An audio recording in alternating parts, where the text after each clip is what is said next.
యేసుప్రభు నామములో మీ అందరికీ వందనాలు చెల్లిస్తున్నాను. బాగున్నారా? మీ కుటుంబాలు, మీ పిల్లలు అందరూ ఆరోగ్యంగా ఉన్నారా? పరీక్షలు దగ్గరికి వస్తున్నాయి, పిల్లలు టెన్షన్గా ఉంటున్నారేమో. మీరు క్షేమంగా ఉండాలని మీ కొరకు మేము అనుదినం ప్రార్థన చేస్తున్నాం. మరో ఉదయ కాలంలో మనం దేవుని వాక్యాన్ని ధ్యానించుకుందాం. ప్రత్యేకముగా ఈరోజు ఒక కుటుంబాన్ని గురించి మనం దేవుని వాక్యం గురించి చూడబోతున్నాం. మొదటి సమూయేలు గ్రంథము 25వ అధ్యాయం 2వ వచనం నుంచి మనం చదువుకుంటే, కర్మేలులో మాయోను అందు ఒక భాగ్యవంతుడు ఉన్నాడు, ఆస్తిపరుడు ఒకడు ఉన్నాడు. అతని పేరు నాబాలు, అతని భార్య పేరు అబీగయలు. వారిద్దరూ కుటుంబముగా ఉండి జీవిస్తూ ఉన్నారు. అయితే భర్త ఎలాంటి వాడని రాయబడిందంటే దుర్మార్గుడని రాయబడింది, దుష్టుడని రాయబడింది, మోటువాడని రాయబడింది.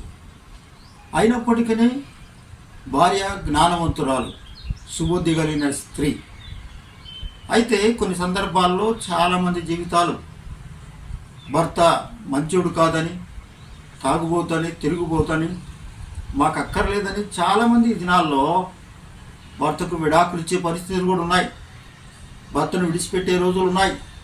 కాకపోతే సుబుద్ధి కలిగినటువంటి స్త్రీ, దేవుని కలిగినటువంటి స్త్రీ మాత్రము భర్త ఎలాంటి వాడైనప్పటికీ కూడా కానీ తన భర్తను విడిచిపెట్టలేదు. అలాంటి కుటుంబాలు కావాలని వాక్యం రాయబడింది. దేవుడు జతపరిచిన తర్వాత ఏ మానవుడు కూడా వేరు చేయకూడదని వాక్యం రాయబడింది. అయితే ఉదయకాలంలో మనం గమనించాల్సిన విషయం ఏంటంటే, ఎంతో అరణ్యములో ఇతనుకున్న ఆస్తిని, గొర్రెలను, మేకలను, కాపరులు ఉన్నారు. వాళ్ళందరికీ కాపుదలగా దావీదు సైన్యం ఉంది. ఓ సందర్భములో వీళ్ళు విందు చేసుకుంటున్న సందర్భములో ఆ విందులో ఉన్నటువంటి కొంత ఆహారము మాకివ్వమని, కొన్ని ప్రశ్నలను అడగమని దావీదు తన మనుషులను పంపాడు. అయితే తను సమాధానము విడ్డూరంగా ఇచ్చాడు.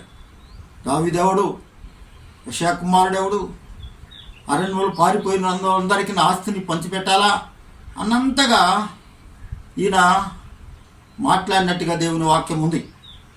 అయితే ఈ విషయము వారి దగ్గర పని చేయగలిగినటువంటి పనివాడు తన యజమానురాలకు విషయాన్నంతా చెప్పినట్టుగా రాయబడింది. ప్రభు పేరట ఈ మాటలు ముగిస్తున్నాను. ప్రార్థన చేసుకుందాం. ప్రేమ కలిగిన తండ్రి, మీకు స్తోత్రం చెల్లిస్తున్నాం.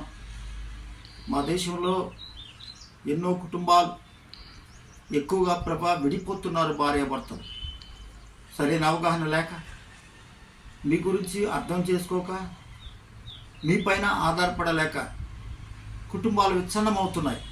కుటుంబాలను కట్టండి, విడిపోయిన కుటుంబాలను బాగు చేయండి, కలపండి, సమాధానపరిచి మీరు రెక్కల కింద కాపాడి భద్రపరచమని, ఈ ఉదయకాలం యొక్క దీవెనలు మా ప్రజలందరిపైన ఉంచమని యేసు నామమున వేడుకొని ప్రార్థిస్తున్నాం తండ్రి. ఆమేన్.